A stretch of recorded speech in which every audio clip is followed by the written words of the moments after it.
5 Agustus tahun 2025. Kebimbangan saat berdoa.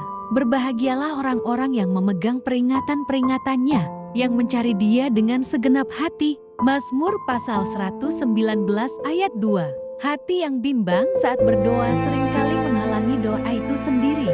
Bahkan hal ini bukanlah tidak mungkin dapat membuat kita tidak dapat berdoa. Dengan kata lain, kita memiliki keinginan yang kudus untuk menghampiri Tuhan di dalam doa. Kita menyendiri sebelumnya untuk datang menghadap Tuhan, dan segera setelah kita ingin berdoa. Ketika kita ingin berhubungan dengan Tuhan, kita mendengar bayi kita menangis, anjing mulai menggonggong, bel pintu rumah berbunyi, atau telepon mulai berdering.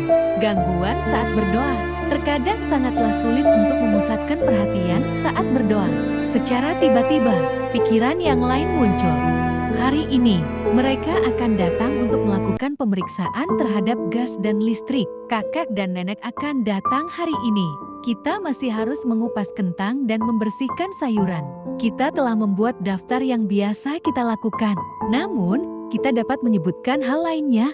Buruk, pikiran yang tidak kudus berasal dari hati yang berdosa atau pikiran-pikiran yang dangkal. Bagaimana mungkin hal ini terjadi? Seseorang berpikir demikian.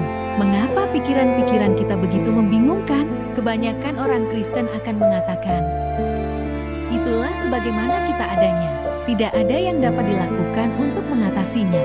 Bagaimana cara mengatasi gangguan-gangguan tersebut? Bagaimanapun juga, masalah-masalah itu tidak dapat dipercaya. Kita tidak boleh menerima ketidakpercayaan itu, namun kita harus bertindak melawannya. Begitu banyak hal yang dapat mengganggu kita.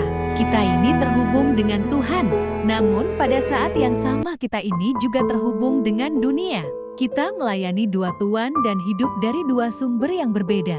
Kita tidak serius akan hal ini. Kita tidak fokus dengan Tuhan dan sebagainya. Apakah kita merasa aneh ketika Tuhan berkata, "Bangsa ini memuliakan Aku dengan bibirnya, padahal hatinya jauh daripadaku." Matius 15:8. Kita harus mencari hadirat Tuhan untuk dapat menikmatinya. Kita dapat mengatasi gangguan tersebut dengan memanggil namanya dan memohon pertolongan Roh Kudus.